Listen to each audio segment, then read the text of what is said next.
Shri Krishna, good morning. આજે આપણે એક નવું ચેપ્ટર ચાલુ કરીએ. ધોરણ 12 ચેપ્ટર 8મું ઇલેક્ટ્રોમેગ્નેટિક વેવ, વિદ્યુત ચુંબકીય તરંગો.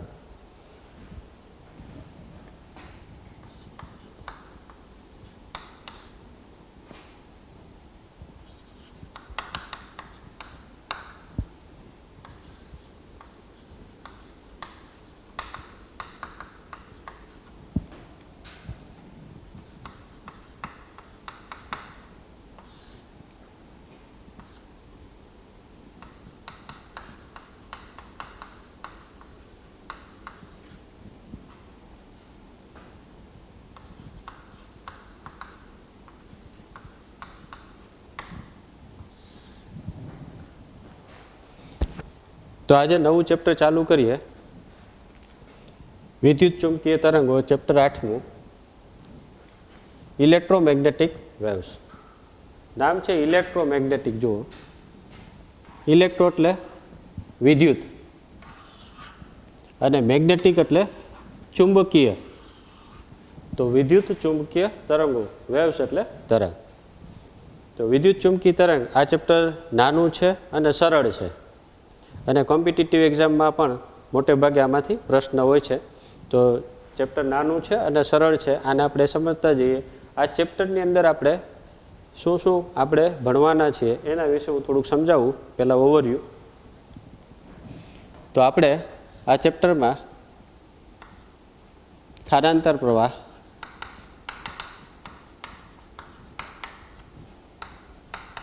પહેલો ટોપિક સ્થાનાંતર પ્રવાહ, જેને ડિસ્પ્લેસમેન્ટ કરંટ કહેવામાં આવે છે. Displacement current.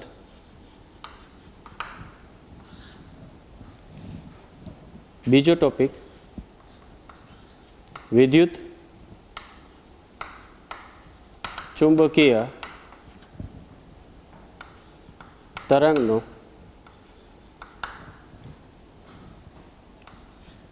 ઉદ્ભવ સ્થાન. વિદ્યુત ચુંબકીય તરંગનો ઉદ્ભવ સ્થાન, સ્ત્રોત, સોર્સ એમ કહી શકાય. હવે ત્રીજો પોઈન્ટ, વિદ્યુત ચુંબકીય તરંગની લાક્ષણિકતાઓ.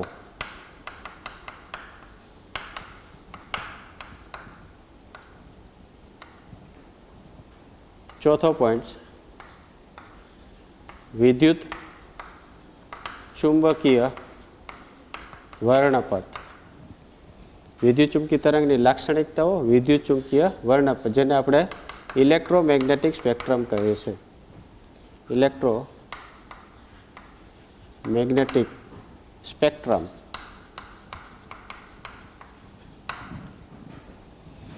તો જો પહેલું સ્થાનાંતર પ્રવાહ, જેને આપણે ડિસ્પ્લેસમેન્ટ કરંટ કહીએ છીએ. વિદ્યુત ચુંબકીય તરંગનું ઉદ્ભવ સ્થાન, વિદ્યુત ચુંબકીય ક્યાંથી ઉત્પન્ન થાય છે અને કેવી રીતે ઉત્પન્ન થાય છે એ પણ આપણે આ ટોપિકમાં જોશું. વિદ્યુત ચુંબકીય તરંગની લાક્ષણિકતાઓ, વિદ્યુત ચુંબકીય તરંગના લક્ષણો ક્યાં ક્યાં છે, એની કેરેક્ટરિટીઝ. લાક્ષણિકતા એટલે કેરેક્ટરિટીઝ. તો વિદ્યુત ચુંબકીય તરંગની લાક્ષણિકતાઓ એ પણ આપણે આ ટોપિકની અંદર ઘણા બધા વિદ્યુત ચુંબકીય તરંગના લક્ષણો જોશું, જે MCQ તરીકે પણ પૂછી શકાય ટાઈપના હશે. વિદ્યુત ચુંબકીય વર્ણપટ, ઇલેક્ટ્રોમેગ્નેટિક સ્પેક્ટ્રમ. આ મેં તમને ઇલેક્ટ્રોમેગ્નેટિક સ્પેક્ટ્રમ 11th ઓલરેડી ભણાવી દીધું છે, પણ આની અંદર આપણે અગેન રિવિઝન કરશું.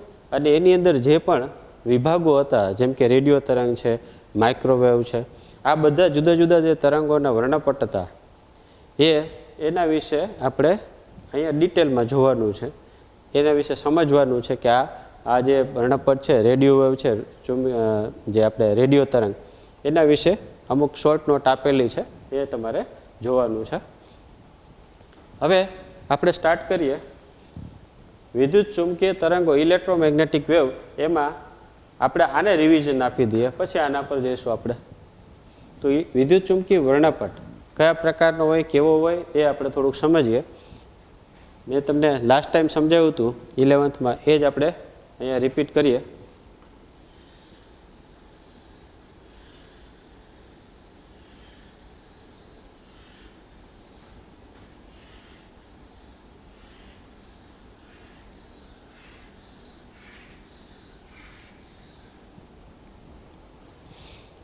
તો આ જે છે એ આપણે વિદ્યુત ચુંબકીય વર્ણપટ આ રીતે દર્શાવ્યું. તો સમજવા માટે એક આ જોઈએ અને એનો ઉપયોગ દર વખતે આવશે એટલે આનો આપણે ચેક કરતા જઈએ. તો પહેલો જે વિભાગ હતો એ આપણે એને રેડિયો વેવ કહેતા હતા, રેડિયો તરંગ. પછી જે વિભાગ હતો એને આપણે માઇક્રોવેવ કહેતા હતા. એના પછીનો વિભાગ તમે એક પછી એક જોતા જશો, રેડિયો વેવ, માઇક્રોવેવ, પછી તમને ખ્યાલ છે કયો આવશે? Infrared wave. પછી વિઝિબલ રે, દ્રશ્ય પ્રકાશ. એના પછી વિઝિબલ રે પછી તો કે આ ઇન્ફ્રારેડ, તો આ બાજુ વાયોલેટ હશે તો અલ્ટ્રાવાયોલેટ, અલ્ટ્રાવાયોલેટ વેવ. પછી કયો આવશે? X ray. પછી ગેમા રે.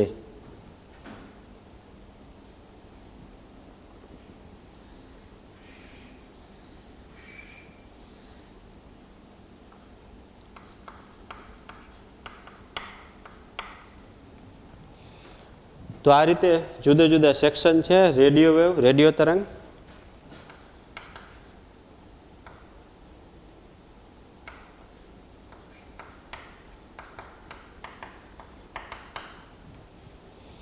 માઇક્રોવેવ, માઇક્રો તરંગ.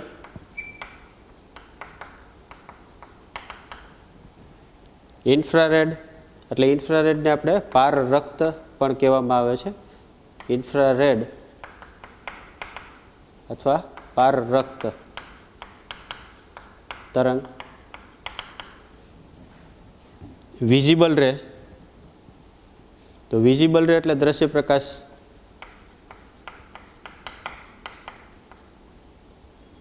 કિરણો એમ પણ કહી શકાય, વિઝિબલ રે દ્રશ્ય પ્રકાશ કિરણો.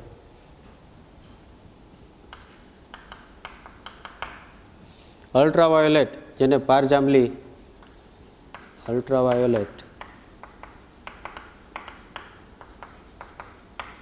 પારજાંબલી કિરણો.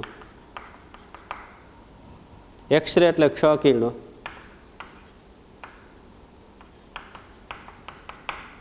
અને આ ગેમા અથવા તો ગામા કિરણો.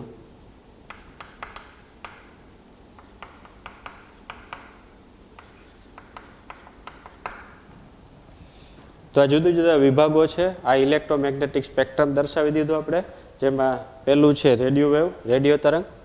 બીજું માઇક્રોવેવ, માઇક્રો તરંગ. ઇન્ફ્રારેડ વેવ, ઇન્ફ્રારેડ અથવા પાર રક્ત તરંગ. આ વિઝિબલ રે દ્રશ્ય પ્રકાશ કિરણો. અલ્ટ્રાવાયોલેટ પારજાંબલી કિરણો. એક્સરે ક્ષ કિરણો. અને ગેમા રે અથવા તો ગામા કિરણો. ગેમા કિરણો કયો અથવા ગામા કિરણો બંને સમાન. હવે દ્રશ્ય પ્રકાશ છે એની અંદર તમને ખ્યાલ છે કે આ દ્રશ્ય પ્રકાશ કિરણો અહીંયા આપણે દ્રશ્ય પ્રકાશ કિરણો લખીએ તો અહીંથી શું સ્ટાર્ટ થાય? તો તમને ખ્યાલ છે વિબગ્યોર,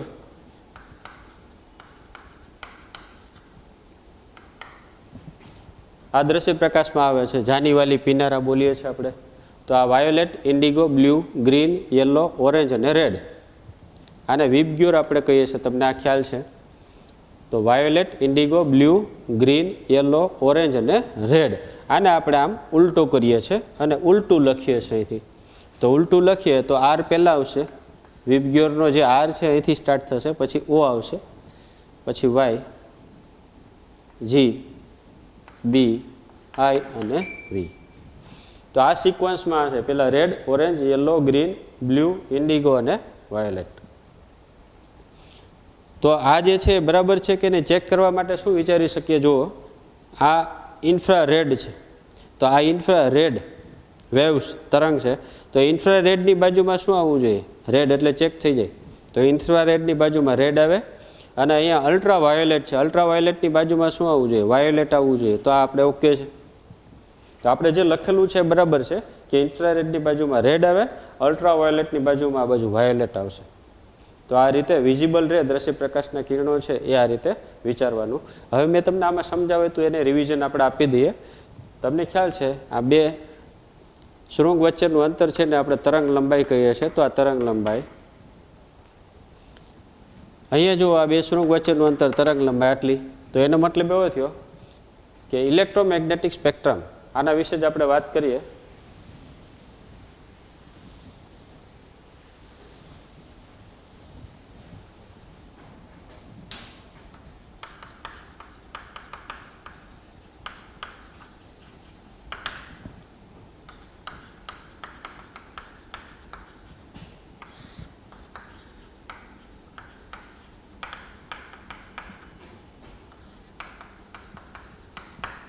વિદ્યુત ચુંબકીય વર્ણપાટ, ઇલેક્ટ્રોમેગ્નેટિક સ્પેક્ટ્રમ આ દર્શાવ્યું છે આપણે.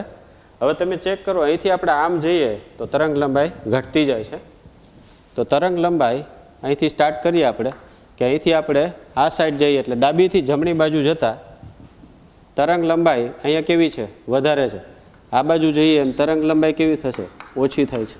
ચેક કરો, બે શૃંગ વચ્ચેનું અંતર આ વધારે છે, આ બે શૃંગ વચ્ચેનું અંતર ઓછું છે. એટલે આપણે આ સમજવા માટે ઇલેક્ટ્રોમેગ્નેટિક સ્પેક્ટ્રમ આ રીતે દર્શાવ્યો છે કે જેથી સરળતાથી સમજાઈ જાય. તો આ જે છે તરંગ લંબાઈ, આ એરો ઉપર છે એટલે વધારે, અહીંયા તરંગ લંબાઈ ઓછી. આમ જઈએ એમ એનો મતલબ એવો થયો રેડિયો વેવ છે એની તરંગ લંબાઈ સૌથી વધારે, એના કરતાં ઓછી માઇક્રોવેવ તરંગ, એના કરતાં ઇન્ફ્રારેડ, એના કરતાં સૌથી ઓછી ગેમા રે અથવા તો ગામા રે, ગેમા કિરણો, એની તરંગ લંબાઈ સૌથી ઓછી હોય છે. તો તમને તરંગ લંબાઈ વિશે પણ પૂછે કે તમને કાં તો ઘટતા ક્રમમાં અથવા ચડતા ક્રમમાં પૂછે તો પણ આપણે ખ્યાલ આવવો જોઈએ. તો આ જે છે એ તરંગ લંબાઈ આપણે આમ દર્શાવી દીધી. એ જ રીતે આવૃત્તિ જોઈએ. તો આવૃત્તિ તરંગ લંબાઈનો, આવૃત્તિને આપણે વી તરીકે દર્શાવીએ. આ તરંગ લંબાઈ,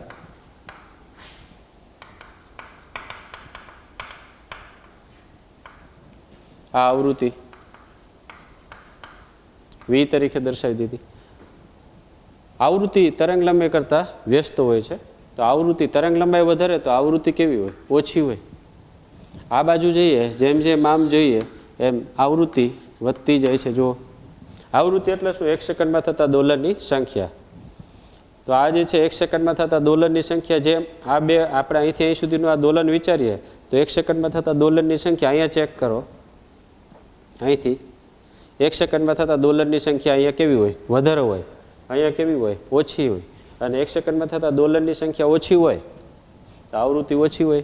અહીંયા એક સેકન્ડમાં થતા દોલનની સંખ્યા વધારે જ, આ દોલન છે વધારે દેખાય કારણ કે નજીક નજીક છે જો, એટલે આવૃત્તિ વધારે હોય, જે આપણે સમજાતા આની પહેલાં પણ. હવે જેવી રીતે આપણે આવૃત્તિ જોઈ, આ તરંગ લંબાઈને આવૃત્તિ, હવે ઉર્જા જોઈએ. ઉર્જા, તો ઉર્જામાં તમને ખ્યાલ છે E ઇક્વલ ટુ આપણે આમ લખીએ છીએ HV. આ E છે ઉર્જા છે,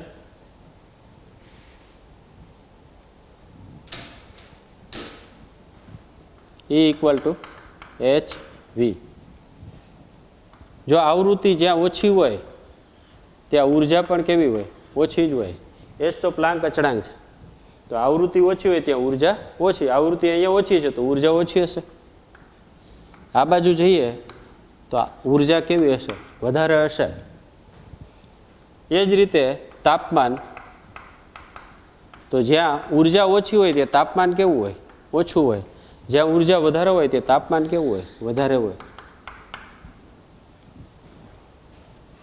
હવે આ તાપમાનમાં ટેમ્પરેચર આપણે T લીધો. હવે આવર્તકાળ,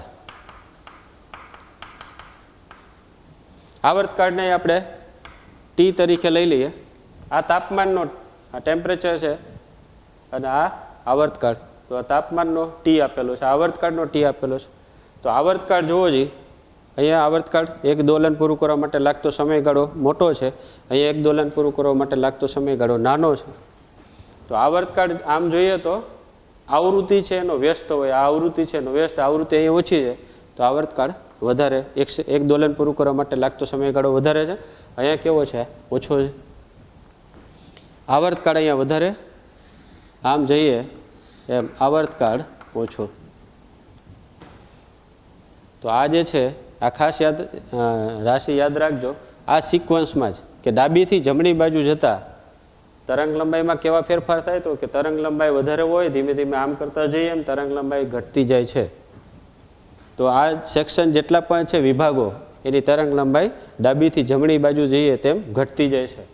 આવૃત્તિ ડાબીથી જમણી બાજુ જઈએ એમ વધતી જાય છે. ઉર્જા તો ઉર્જાને આવૃત્તિ સાથે સંબંધ છે E = hv પરથી આપણે વિચારીએ તો ઉર્જા ઓછી હોય આમ કરતાં વધતી જાય.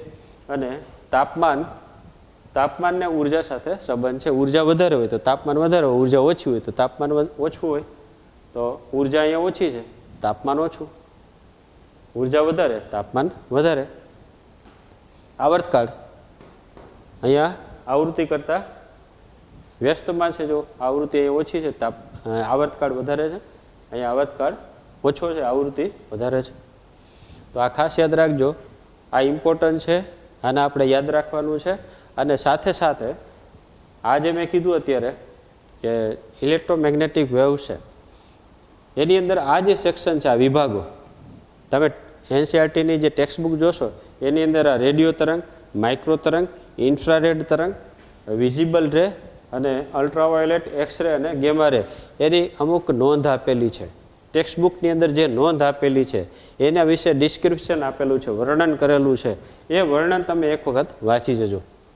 એની અંદર તમને બધું જ જોવા મળશે કે આ રેડિયો તરંગ છે ક્યાં ઉપયોગી છે અને તેની ફ્રીક્વન્સી અને જે આપણે વેવલેન્થ કહીએ છીએ એટલે કે આવૃત્તિ અને તરંગ લંબાઈ એ પણ કેટલા વિસ્તારમાં આવેલી છે એ દરેક વિભાગ માટે આપેલું છે. તો આ સમજો કે માનો કે આની આવૃત્તિનો વિસ્તાર અહીંયા આપણે V1 કહી દઈએ, રેડિયો તરંગ આનો આવૃત્તિ છે એનો કંઈક વિસ્તાર આ V1 થી V2 આ વચ્ચેના ગાળામાં આવૃત્તિનો વિસ્તાર છે. આ આવૃત્તિ આ છે અહીંથી આ લઘુત્તમ અહીંયા મહત્તમ થાય તો V2 - V1 એટલે આવૃત્તિનો પટ્ટો થયો, બેન્ડવિડ્થ કહી શકાય આને. તો રેડિયો તરંગની બેન્ડવિડ્થ આટલા વિસ્તારમાં હોય છે, એ વિસ્તારનું મૂલ્ય ત્યાં આપેલું છે. એ જ રીતે જો આ આવૃત્તિનો વિસ્તાર હોય તો એને અનુરૂપ તરંગ લંબાઈ જોવા મળે. તો આ આવૃત્તિને અનુરૂપ તરંગ લંબાઈ માનો કે આ λ1 તો આને અનુરૂપ તરંગ લંબાઈ λ2 તો આ તરંગ લંબાઈનો વિસ્તાર હોઈ શકે. તો આ જે છે કાં તો તમને આવૃત્તિનો વિસ્તાર અથવા તો તરંગ લંબાઈનો વિસ્તાર પણ આપેલો હોય છે. તો રેડિયો તરંગ, રેડિયો વેવ છે એનું જે વર્ણન છે ટેક્સ્ટબુકમાં એની અંદર આવૃત્તિનો વિસ્તાર અને તરંગ લંબાઈનો વિસ્તાર પણ તમે જોઈ શકશો. તો આ આવૃત્તિ અને આ તરંગ લંબાઈ. મેં અત્યારે તમને એમ કીધું કે આ રેડિયો વેવ એવું જ તમને માઇક્રોવેવમાં મળશે. આની આવૃત્તિ અને અહીંયા V1 કહું તો અહીંયા V2, અહીંયા λ1 કહું તો λ2. તો આની આ વિસ્તારની અંદર આવૃત્તિ અને તરંગ લંબાઈનો વિસ્તાર જોવા મળશે કે માઇક્રોવેવ આટલી આવૃત્તિથી સ્ટાર્ટ થાય છે અને આટલી આવૃત્તિ એનું પૂરું થાય છે. આ સેક્શન, આ વિભાગ આટલાથી આટલાને વિસ્તારની વચ્ચે હોય છે. તો આવૃત્તિનો વિસ્તાર પણ હોય અને એને સંબંધિત તરંગ લંબાઈનો પણ વિસ્તાર હોય છે. કોઈ પણ જેટલા પણ સેક્શન છે, જેટલા પણ વિભાગો છે એ દરેક વિભાગને આવૃત્તિનો વિસ્તાર અને તરંગ લંબાઈનો વિસ્તાર હોય છે. તો આવૃત્તિને અનુરૂપ તરંગ લંબાઈનો વિસ્તાર દરેક સેક્શન માટે જુદું જુદું હોય છે. તો એ તમારે યાદ રાખવાનું છે. એ વિભાગ કયા ક્રમમાં આવે છે એ પણ તમારે જોવાનું છે, જે ટેક્સ્ટબુકની અંદર આપેલું છે, જે યાદ રાખજો.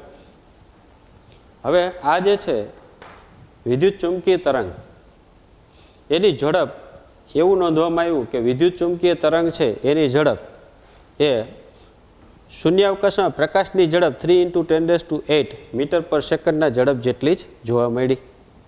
તો વિદ્યુત ચુંબકીય તરંગમાં જે પણ સેક્શન છે દરેક કિરણો અથવા તરંગ છે એની ઝડપ પૂછાય તો એ ઝડપ શૂન્યાવકાશમાં પ્રકાશની ઝડપ જેટલી જ એટલે કે 3 × 10⁸ મીટર/સેકન્ડ જેટલી જ હોય છે. એટલે કે આ દરેક સેક્શનમાં જે પણ કિરણો આવે છે એ દરેકની ઝડપ સમાન હોય છે. કેટલી હોય તો કે શૂન્યાવકાશમાં પ્રકાશની ઝડપ જેટલી એટલે કે 3 × 10⁸ મીટર/સેકન્ડ જેટલી હોય છે. આ MCQ તમને પૂછી શકાય. તો આ જે છે મેં તમને સમજાવ્યું એની અંદર ઇલેક્ટ્રોમેગ્નેટિક સ્પેક્ટ્રમ તમારે શું કરવાનું છે, આ દરેક સ્પેક્ટ્રમમાં રેડિયો તરંગ છે, માઇક્રો તરંગ છે, ઇન્ફ્રારેડ તરંગ એ બધાનું જે વર્ણન છે બુકની અંદર એ તમારે વાંચી જવાનું છે. એની અંદર જે કિંમત છે એની નીચે અંડરલાઇન કરવાની છે અને કિંમતની જે એની નીચે તમે જ્યારે અંડરલાઇન કરશો ત્યારે તમને એ કિંમત યાદ રહી જશે અને આ 2-3 વખત રીડ કરવાથી તમને ખ્યાલ આવી જશે કે આ તરંગો શું દર્શાવે છે, આ તરંગો અને ક્યાં ઉપયોગી છે ખાસ, એ બધું જ એની અંદર વિગતવાર લખેલું છે. હવે આ જે મેં સમજાવ્યું વિદ્યુત ચુંબકી તરંગનું સ્વરૂપ આ રીતે મેં દર્શાવ્યું. રિયલમાં આ આપણે સમજવા માટે સમજ્યા છીએ કે આને આપણે આ રીતે સમજી શકાય, કારણ કે કોઈ પણ એક્ઝામમાં ક્વેશ્ચન પૂછે તો આ રીતે આપણે ખબર હોય કે આ રીતે તરંગ લંબાઈ વધારે છે પછી ઘટતી જાય છે, એ રીતે દર્શાવ્યું છે. અને આ સિક્વન્સમાં આપણે યાદ રાખશું તો બહુ સરળ રહેશે. આમ જોઈએ તો વિદ્યુત ચુંબકી તરંગ ખરેખર 3Dમાં જોઈએ, 3 ડાયમેન્શન, ત્રિપરિમાણમાં કેવા હોય એ હું તમને થોડુંક સમજાવું છું.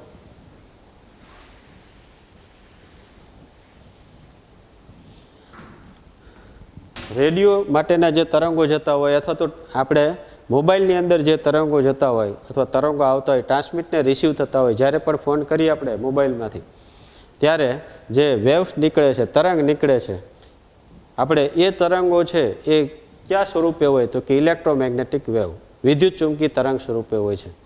અને એના વિશે આપણે કેવી રીતે જનરેટ થાય એ પણ આપણે હર્ટ્ઝના પ્રયોગમાં જોશું. અને એનું ઉદ્ભવ સ્થાન કેવું છે એ પણ આપણે સમજવાના છે કે વિદ્યુત ચુંબકી તરંગ પણ જ્યારે એ અવકાશમાં પ્રસાર થતા હોય ત્યારે એ ત્રિપરિમાણમાં કેવી રીતે હોય છે એનું હું તમને થોડુંક અહીંયા સમજાવું છું કે ત્રિપરિમાણમાં વિદ્યુત ચુંબકી તરંગો કેવી રીતે પ્રસરણ પામે છે એ આપણે થોડુંક આ રીતે વિચારીએ.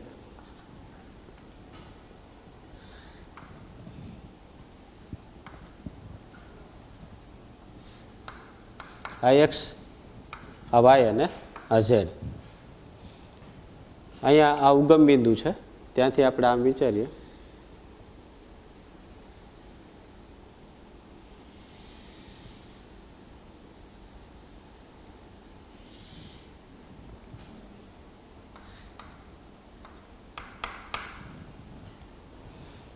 તો આ જે દર્શાવ્યું છે આપણે, તમને ખ્યાલ છે, નામ જ છે જો વિદ્યુત અને ચુંબકીય બેનું કોમ્બિનેશન છે. એટલે વિદ્યુત ક્ષેત્ર પણ હશે ને ચુંબકી ક્ષેત્ર પણ હશે. બદલાતું જતું વિદ્યુત ક્ષેત્ર બદલાતું જતું ચુંબકી ક્ષેત્ર ઉત્પન્ન કરે અને બદલાતું જતું ચુંબકી ક્ષેત્ર બદલાતું જતું વિદ્યુત ક્ષેત્ર ઉત્પન્ન કરે. એ તમને આમાં જોવા મળશે. તો જો આ જે છે વિદ્યુત ક્ષેત્ર સદિશ આપણે લઈ લઈએ. આ તીરની નિશાની જે મેં દર્શાવી છે એ વિદ્યુત ક્ષેત્ર સદિશ છે, વિદ્યુત ક્ષેત્ર સદિશ. આમાં પણ વિદ્યુત ક્ષેત્ર સદિશ આ રીતે નીચે દર્શાવી દઈએ તીરની નિશાનીથી. આમાં ઉપર આ વિદ્યુત ક્ષેત્ર સદિશ, આમાં ઉપર તીરની નિશાની આવશે.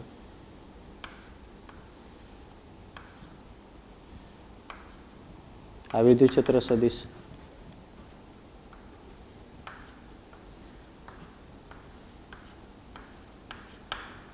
આ વિદ્યુત ક્ષેત્ર સદિશ. તો આ વિદ્યુત ક્ષેત્ર સદિશ આપણે જોયું જે આ રીતે આ પ્રસરણની દિશા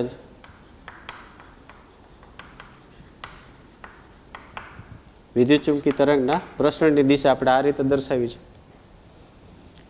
હવે આ છે વિદ્યુત ક્ષેત્ર, બદલાતું જતું વિદ્યુત ક્ષેત્ર. જો આપણે આમ કહેતા હતા કે અલ્ટરનેટિંગ કરંટમાં આ રીતે જોતા હતા, વિદ્યુત ક્ષેત્ર આ રીતે છે, પછી ઉલટું થાય છે, પછી આ રીતે, તો બદલાતું જતું વિદ્યુત ક્ષેત્ર. હવે બદલાતું જતું ચુંબકી ક્ષેત્ર આપણે દર્શાવવું હોય તો આ રીતે દર્શાવીએ.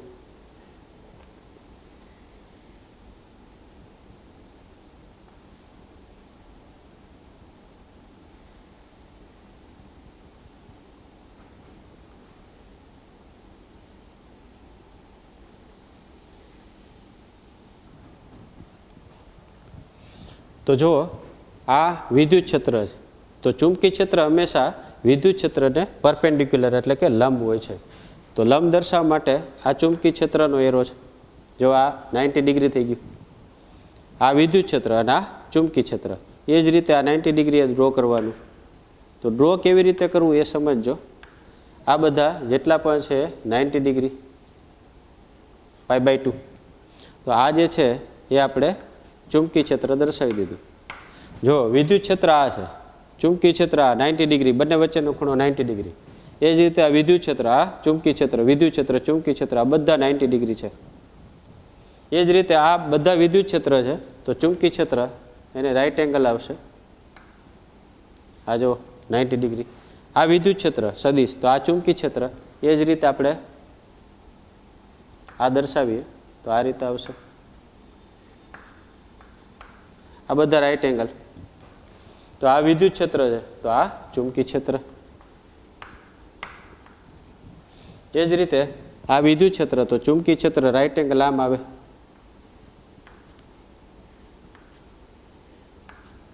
આ ચુંબકી ક્ષેત્ર, આ 90 ડિગ્રી, આ 90 ડિગ્રી. એ જ રીતે આ વિદ્યુત ક્ષેત્ર છે, તો ચુંબકી ક્ષેત્ર 90 ડિગ્રી આ રીતે થશે. આ 90 ડિગ્રી, આ ચુંબકી ક્ષેત્ર. એટલા માટે આ જે છે અત્યારે આપણે સમજ્યા કે ખરેખર ત્રિપરિમાણમાં વિદ્યુત ચુંબકી તરંગ આ રીતે હોય, આ ફોર્મેટમાં હોય છે, આ રીતે દેખાતું હોય છે. એટલે આ જે છે કેવા પ્રકારનું હોય એની સમજણ વૈજ્ઞાનિકે આ રીતે દર્શાવી કે ત્રિપરિમાણમાં વિદ્યુત ચુંબકી તરંગ આ રીતે આગળ વધતું હોય છે અવકાશમાં. તો આ જુઓ, આ વિદ્યુત ક્ષેત્ર છે, તો વિદ્યુત ક્ષેત્ર બદલાતું જાય છે. તો બદલાતું જતું વિદ્યુત ક્ષેત્ર શું ઉત્પન્ન કરે છે? બદલાતું જતું ચુંબકી ક્ષેત્ર. એ જ રીતે બદલાતું જતું ચુંબકી ક્ષેત્ર શું ઉત્પન્ન કરે છે? બદલાતું જતું વિદ્યુત ક્ષેત્ર. બદલાતું જતું વિદ્યુત ક્ષેત્ર શું ઉત્પન્ન કરે છે? બદલાતું જતું ચુંબકી ક્ષેત્ર. આ બંને પ્રોસેસ સાથે જ ચાલે છે. તો બદલાતું જતું વિદ્યુત ક્ષેત્ર બદલાતું જતું ચુંબકી ક્ષેત્ર ઉત્પન્ન કરે છે, અને બદલાતું જતું ચુંબકી ક્ષેત્ર બદલાતું જતું વિદ્યુત ક્ષેત્ર ઉત્પન્ન કરે છે. એ રીતે વિદ્યુત ચુંબકી તરંગ અવકાશમાં આગળ વધે છે. તો આ ત્રિપરિમાણમાં વિદ્યુત ચુંબકીય તરંગ